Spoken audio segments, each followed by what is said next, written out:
सुप्रभात छात्रों। आज कक्षा 9वीं विषय हिंदी में हम देखने वाले हैं पाठ क्रमांक 9 मेरे पिताजी। लेखक है डॉक्टर हरिवंश राय बच्चन जी। तो इनका परिचय देख लेते हैं।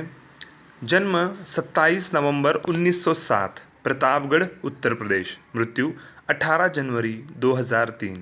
परिचय हरिवंश राय बच्चन जी हिंदी के उत्तर छायावाद काल के प्रमुख कवियों में से एक है। मधुशाला उनकी अत्यंत प्रसिद्ध रचनाएं जिसने लोकप्रियता के नए कीर्तिमान स्थापित किए। प्रमुख कृतियाँ मधुशाला, मधुकलश, निशा निमंत्रण, एकांत संगीत, आकुल अंतर, खादी के फूल, हलाहल, धार के इधर उधर आदि कविता संग्रह, क्या भूलूं क्या याद करूं, नीड़ का निर्माण फिर, बसेरे से दूर, दशद्वार से सोपान तक, आत्मकथा के 4 खंड। बहुत बड़े इंसान है, बहुत बड़े कवि है। एक बड़ा घराना यहाँ पे नज़र आता है जो साहित्य और सामाजिक क्षेत्र में उभरता हुआ। तो आप भी देख सकते हैं कि उनके बाद यानी प्रताप बच्चन जी, उसके बाद हरिवंश राय जी, उसके बाद अमिताभ जी, उसके बाद अभिषेक जी, और अब साहित्य और कला का संगम करने वाला ये परिवार है। चलिए अभी इस गद्य संबंधी कुछ अधिक जानकारी ले लेते हैं। आत्मकथा हिंदी साहित्य में गद्य की एक विधा है। आत्मकथा में व्यक्ति स्वयं अपने जीवन की कथा स्मृतियों के आधार पर लिखता है। निष्पक्षता आत्मकथा का आवश्यक पक्ष है। प्रस्तुत पाठ के माध्यम से बच्चन जी ने अपने पिता के रहन सहन, व्यक्तित्व, दृढ़ता, स्वाभिमान, कर्तव्य निष्ठा आदि गुणों के साथ साथ देश, काल, परिस्थिति एवं स्वयं में आए संस्कारों एवं परिवर्तनों को प्रभावी ढंग से चित्रित किया है। तो अपने पिताजी के माध्यम से यहाँ पर हरिवंश राय बच्चन जी हमें जिन गुणों के बारे में बता रहे हैं वो है दृढ़ता, स्वाभिमान, कर्तव्यनिष्ठा। ये सभी गुण सभी के पिताओं में होते हैं, लेकिन उन गुणों को जिस तरह से इन्होंने देखा है, महसूस किया है, उन गुणों के उन संस्कारों से कैसे ओतप्रोत हुए हैं और अपना व्यक्तित्व यहाँ पे उभारा है, इसका उत्तम उदाहरण इनके सुपुत्र श्री अमिताभ बच्चन जी के माध्यम से हमें दिखाई देता है। एक उम्दा व्यक्तित्व है, साहित्य की जान है और ये सभी बातों के साथ एक महानायक बन के उभरे हैं। तो ये होता है एक संस्कार। तो चलिए आइए हम और आप मिलकर हरिवंश राय बच्चन जी के पिताजी श्री प्रताप जी के बारे में अधिक जानकारी इस पाठ के माध्यम से लेने की कोशिश करते हैं। पायनियर प्रेस में प्रताप की समय की पाबंदी, शुद्ध स्वच्छ लिखावट, सही साफ हिसाब किताब रखने की आदत, विनम्र निश्चल व्यवहार ने बहुत जल्दी उनको विशिष्टता दे दी। अपना काम खत्म कर वे सहयोगी क्लार्क का पिछड़ा काम भी अपनी मेज़ पर रख लेते और दफ्तर बंद हो जाने के घंटों के बाद रात देर तक काम में जुटे रहते। इस प्रकार वे अधिकारियों और सहकर्मियों दोनों के प्रिय बन गए। घर से दफ्तर 4 मील होगा, कुछ कम भी हो सकता है। फासले के मामले में मेरा अनुमान हमेशा गलत होता है, ज़्यादा की तरफ। वे पैदल ही आते जाते, शायद पैसे बचाने की गरज से। साइकिल न उन्होंने खरीदी न उसकी सवारी की। तो यहाँ पर पहले परिच्छेद में हरिवंश राय बच्चन जी अपने पिताजी के बारे में बताते हुए कहते हैं कि पायनियर प्रेस जहाँ पे प्रताप जी काम करते थे वहाँ पर वो कैसे थे, उनका व्यक्तित्व वहाँ पे कैसा था, उन्हें लोग किस तरह से पहचानते थे, उनकी पहचान बताते हुए अपने पिताजी का यहाँ पे सुंदर वर्णन यहाँ पे किया है। और वो क्यों प्रिय थे उनके लक्षण बताते हुए यहाँ पे हरिवंश राय जी कहते हैं कि समय की पाबंदी, शुद्ध स्वच्छ लिखावट, साफ साफ हिसाब किताब रखने की उनकी आदत, विनम्र और निश्चल व्यवहार, उनको क्या कर दिया, इन सभी गुणों ने एक विशिष्टता दे दी। और इसके बावजूद, ये तो सब था ही, इसके बावजूद जो अपने लोग थे, अपने जो दफ्तर में उनके सहयोगी काम करते थे, उनका पिछड़ा काम भी अपने टेबल पर लेके उनको भी मदद करना। यानी रात को कभी जाने का, यानी सभी को एक आदत होती है कि अपना आने का समय तो निश्चित होता है, जाने का समय भी निश्चित होता है, लेकिन कुछ लोग वो जाने का समय कभी नहीं देखते। उनमें से प्रताप जी थे। वो कभी भी अपने जाने का समय नहीं देखते थे। पूरा काम अपना, अपने दोस्तों का, सहकर्मियों का काम करने की वजह से वो दफ्तर में सबके प्रिय हो गए थे। आगे हरिवंश राय जी हमें बताते हैं कि दफ्तर उनका घर से 4 मील दूर होगा, कुछ कम भी हो सकता है, क्योंकि हरिवंश राय जी फासले के मामले में हमेशा गड़बड़ी कर देते हैं, वो कि ज़्यादा की तरफ। यही नहीं, वो पैदल ही आते जाते पैसे बचाने की गरज से। अब ये छोटा बच्चा उनको पहचान रहा है, उनको जच रहा है कि पैसे बचाने के लिए क्या करते थे, पैदल आते जाते थे। साइकिल ना उन्होंने कभी खरीदी, ना कभी उसकी सवारी भी की थी। उन्होंने कभी साइकिल की सवारी नहीं की। दफ्तर के लिए उन्होंने एक तरह की पोशाक अपनाई और जितने दिन दफ्तर में गए उसी में गए। काला जूता, ढीला पैजामा, अचकन जो उनके लंबे इकहरे शरीर पर खूब फबती थी, और दुपल्ली टोपी। जाड़ों में मेरी माँ के हाथ का बना ऊनी गुलबंद उनके गले में पड़ा रहता था। दफ्तर से बाहर के लिए वे धोती पर बंद गले का कोट पहनते थे। सिर पर फेल्ट कैप जो उन दिनों विलायत से आती थी और काफ़ी महंगी होती थी। पिताजी बाहर निकलते तो छाता उनके हाथ में ज़रूर होता। मौसम साफ हो और रात हो तो वो छड़ी लेकर चलते थे, पर पतली नहीं, अच्छी मोटी मजबूत। लंबी लाठी मेरे घर में नहीं थी, पर लाठी चलाने की तालीम पिताजी ने कभी ज़रूर ली होगी। मुझे एक बार की याद है, शहर में किसी कारण हिंदू मुस्लिम दंगा हो गया था। उनके पिताजी के व्यक्तित्व के बारे में बताने के बाद हरिवंश राय जी उनकी पोशाक की तरफ, यानी वो कैसे रहते थे उसकी तरफ हमें ले जाते हैं। वो कहते हैं कि दफ्तर के लिए उन्होंने एक पोशाक अपनाई थी, यानी दफ्तर जितने दिन गए, उनकी जितनी सर्विस या जितने दिन उन्होंने काम किया, वो उसी पोशाक में गए। यानी यहाँ पर हमें उनका व्यक्तित्व बहुत अच्छी तरह से समझाने के लिए, यानी जो डिसिप्लिन है, जो अनुशासन है, उनमें कितना था। उस ज़माने में किसी भी तरह की पोशाक पहन के दफ्तर जा सकते थे, लेकिन नहीं, यहाँ पे जो यूनिफॉर्म नाम की चीज़ होती है, जिससे एक व्यक्तित्व बनता है, एक अनुशासित आदमी लगता है, उसी तरह यहाँ पे प्रताप जी अपनी एक अलग पोशाक, वही पोशाक पहन के वो दफ्तर जाते थे। उनकी एक सेल्फ आइडेंटिटी थी, उन्होंने अपनी एक पहचान बनाई थी वहाँ पे। तो यहाँ पे कैसी पोशाक पहनाई थी, तो एक काला जूता, ढीला पैजामा, अचकन जो उनके लंबे इकहरे शरीर पर खूब फबती थी। अभी बच्चन परिवार लंबाई में तो आप सभी जानते हैं, है कि नहीं, तो वो लंबे होने के कारण उनके शरीर पर वो खूब फबती थी। और एक दुपल्ली टोपी।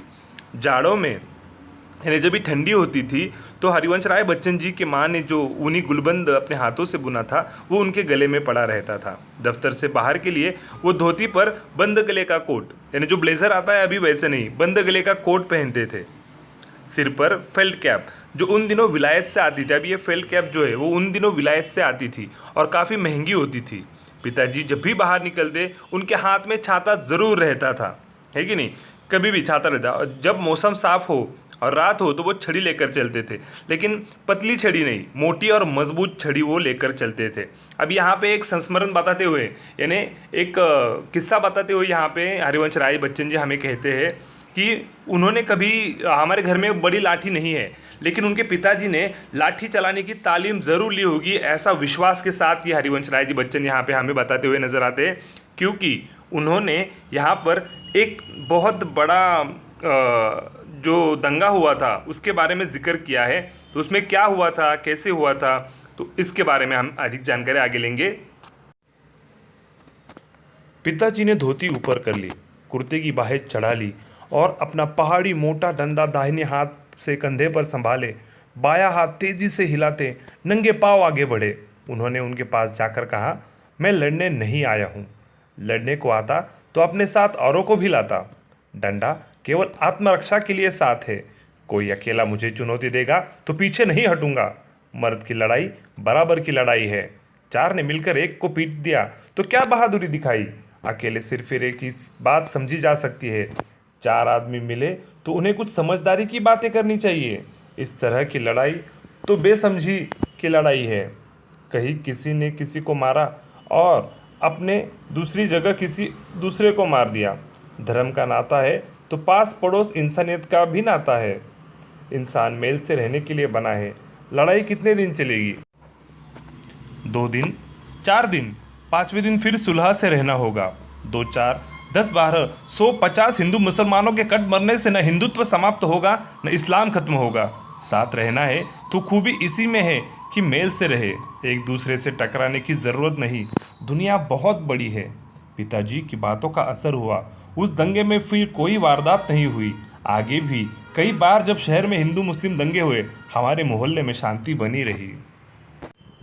हरिवंश राय जी आगे हमें बताते हैं कि पिताजी ने जैसे हिंदू मुस्लिम दंगे हुए या दंगाई लोग दंगा फसाद फैलाने के लिए उनके घर की तरफ बढ़ने लगे, उनके मोहल्ले की तरफ बढ़ने लगे, तब उनके पिताजी ने एक नया रुख अपनाया।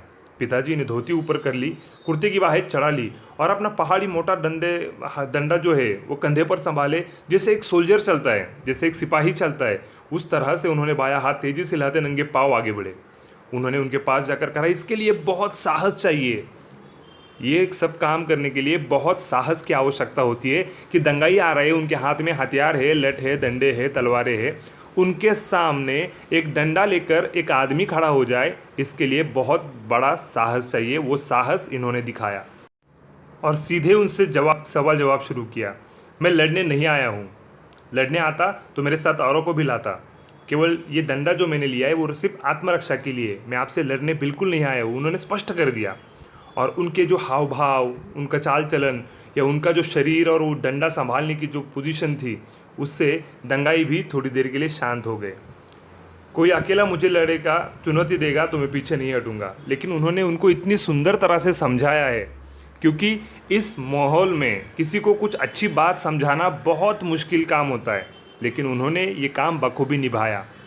तो यहाँ पर उन्होंने उनको बताया कि 4-5 लोगों ने एक को मार दो क्या बहादुरी दिखाई है कि नहीं। तो ये ऐसा काम आप ना करें। 4 आदमी एक को अगर साथ में आ गए तो कुछ समझदारी की बातें करनी चाहिए। एक अकेला सरफिरा आया, उसने कुछ गलतियां की तो समझ सकते, लेकिन 4 लोग इकट्ठा होकर ऐसी सरफिरों की बातें करेंगे या समाज विघातक बातें करेंगे, वो हमारे समाज के लिए अच्छी बात नहीं है। उन्होंने उन्हें समझाने की भरसक कोशिश की यहाँ पे। तो यहाँ पर जो धर्म का नाता है वो भी उन्होंने समझाया। धर्म का नाता है तो पड़ोसियों का भी नाता है, हम लोग एक साथ रहते हैं तो पड़ोसियों का भी नाता बनता है। तो इसलिए इन्होंने वहाँ पर हरिवंश राय बच्चन जी के पिताजी ने वहाँ पर बहुत अच्छी तरह से उनको समझा दिया। इंसान स्नेह से मेल से रहने के लिए बना है। ये लड़ाई कितने दिन चलेगी? 1 दिन, 2 दिन, 4 दिन, 5वें दिन सुलह करनी ही होगी। हम लोग जिंदगी भर लड़ाई नहीं कर सकते। 2, 4, 10, 12, 100, 50 मुसलमानों के या हिंदू से समाप्त होने से हिंदुत्व खत्म नहीं होगा और ना इस्लाम खत्म होगा। तो हम लोग क्यों इन झमेले में पड़े, है कि नहीं। तो ये बात सभी को बहुत अच्छी लगी और सभी ये लोग बात मान गए। साथ रहना है तो खूबी इसी में है कि मेल से रहे, एक दूसरे से टकराने की ज़रूरत नहीं। दुनिया बहुत बड़ी है।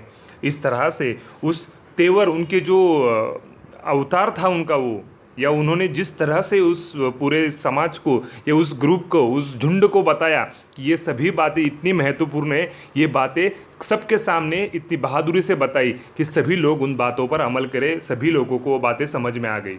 पिताजी की बातों का बहुत अच्छा असर हुआ। फिर उस दंगे में कोई वारदात नहीं हुई। आगे भी कई बार जब शहरों में हिंदू मुसलमान दंगे हुए तो जहाँ पर बच्चन जी रहते थे, उनका परिवार रहता था, उस मोहल्ले में शांति बनी रही। यानी हर मोहल्ले में ऐसे लोग होते हैं जो इन बातों को समझते हैं, जानते हैं और समाज के लिए ऐसे काम करने के लिए आगे आ जाते हैं, तत्पर होते हैं। लेकिन सभी को सफलता हासिल नहीं होती। यहाँ पे उस मोहल्ले में रहने वाला जो आदमी है वो कैसे रहता है, उसका रहन सहन कैसा है, स्वभाव कैसा है, उसके व्यक्तित्व का 100% प्रभाव यहाँ पर सभी मोहल्ले वालों पर था। इसलिए हरिवंश राय बच्चन जी के पिताजी को यहाँ पे उस काम में सफलता मिली, जो कि बहुत बहुत अहम था हिंदू मुसलमान या समाज के लिए। मेरे पिताजी का दैनिक जीवन प्रायः एक ढर्रे पर चलने वाला, नियमबद्ध और नैमित्तिक था। वे सवेरे 3 बजे उठते, शौचादि से निवृत्त होते और ठीक 3:30 बजे गंगा स्नान के लिए चले जाते। पैदल आते। गंगा जी घर से 3-4 मील के फासले पर होगी। वे ठीक 6:30 बजे नहाकर लौटते। साथ में एक सुराही गंगा जल भी लाते और पूजा पर बैठ जाते। पूजा के लिए जीने के नीचे एक छोटी सी कोठरी थी। बगल की दीवार में एक अलमारी थी। उस पर बस्ते में बंधी 2 पुस्तकें रखी रहती, एक रामचरितमानस और दूसरी गीता। पूजा की कोठरी में कोई मूर्ति न थी। दीवार से राम, कृष्ण, शिव, गणेश, हनुमान, सरस्वती, लक्ष्मी, दुर्गा की शीशों से जड़ी छोटी छोटी तस्वीरें लटकी थी। पिताजी को बहुत झुककर उस कोठरी में जाना होता और अब वे उसमें बैठ जाते तो बस इतनी ही जगह बचती कि सामने रेहल रखकर उस पर पोथियाँ खोली जा सके। वे मानस का नवाहिक पाठ करते थे, यानी प्रतिदिन इतना कि 9 दिन में पूरी रामायण समाप्त हो जाए। उनकी मानस की पोथी में जो अब तक मेरे पास है, उन्हीं के हाथ के नवाहिक के निशान लगे हैं। पाठ वे सस्वर करते।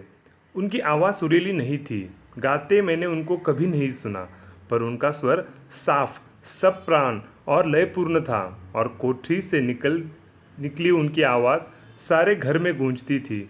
आवाज़ की पहली स्मृति मुझे उन्हीं के मानस पाठ के स्वर की है, और जब तक मैं उनके साथ रहा, प्रतिदिन उनके पास का स्वर मेरे कानों में गया।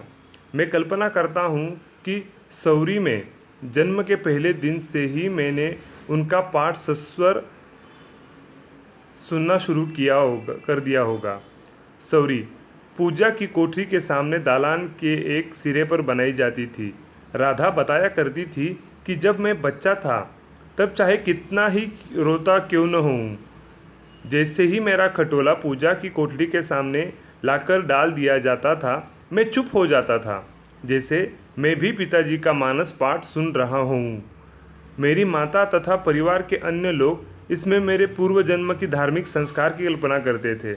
अब मैं ऐसा समझता हूँ, यह मेरे पिताजी के स्वर की लिफ्ट या लय थी जो मुझे शांत कर देती थी।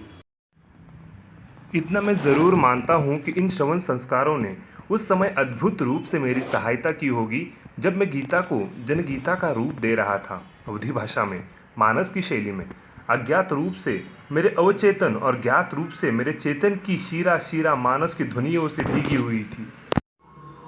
हरिवंश राय जी अपने पिताजी की दिनचर्या के बारे में आगे बताते हैं कि उनके पिताजी का जीवन एक धैर्य पर चलने वाला, नियमबद्ध और नैमित्तिक था। एकदम सीधे चलने वाले इंसान थे। फालतू में यहाँ वहाँ कुछ करना या टाइम पास जैसी बातें उनके पल्ले ही नहीं पड़ती थी, है कि नहीं। तो वहाँ पर सुबह 3:30 बजे उठते, शौचादि से निवृत्त होने के बाद, फ्रेश होने के बाद 3:30 बजे गंगा स्नान के लिए निकल जाते, वो भी पैदल, और गंगा मैया उनके घर से 4 मील के फासले पर होगी। फिर वहाँ पर जाने के बाद स्नान वगैरह करते थे गंगा मैया में, और आते समय एक सुराही में गंगा जल भी भर के लाते, और फिर पूजा के लिए बैठ जाते। पूजा के लिए जीने के नीचे छोटी सी कोठरी बनी थी। बगल की दीवार में एक अलमारी भी थी, उस पर बस्ते की बंधी, यानी बस्ते में जो कपड़ा बांधा जाता था, भगवे कलर का वगैरह कपड़े में उस वक्त वो धर्म ग्रंथ बांध के रखे जाते थे। बस्ते में 2 पुस्तकें बांधे रखी थी, एक रामचरितमानस और दूसरी गीता। रामचरितमानस एक सुंदर ग्रंथ है, तुलसीदास जी ने लिखा हुआ ये ग्रंथ इतना सुंदर है, जिसमें धर्म नहीं, समाज कैसा होना चाहिए इसका उत्तम उदाहरण दिया है। एक राजा कैसा होना चाहिए, प्रजा कैसी होनी चाहिए, तो वो रामचरितमानस और गीता, इन दोनों ग्रंथों की वहाँ पे क्या थी, उनके पास थी। पूजा की कोठरी में कोई मूर्ति न थी, उसमें मूर्तियाँ नहीं थी, लेकिन दीवार से उस जो मंदिर बनाया था उन्होंने, या जो कोठरी बनाई थी, उसकी दीवार पर राम, कृष्ण, शिव, गणेश, हनुमान, सरस्वती, लक्ष्मी, दुर्गा की शीशों से जड़ी छोटी छोटी तस्वीरें लटकती थी। पिताजी को बहुत झुककर उस कोठरी में जाना होता था, क्योंकि उनकी हाइट बहुत ज़्यादा है। अभी आप लोग सब जानते हैं, बच्चन परिवार की हाइट से सब वाकिफ़ है। और वहाँ पर अंदर बैठने में इतनी ही जगह बचती कि सामने रेहल रखकर उस पर पोथियाँ खोली जा सके। रेहल मतलब जिस पे धर्म ग्रंथ रखे जाते हैं, ऐसी चीज़ लकड़ी की बनाई जाती है जिस पर रखकर ग्रंथ पढ़े जाते हैं, पुस्तकें पढ़ी जाती है।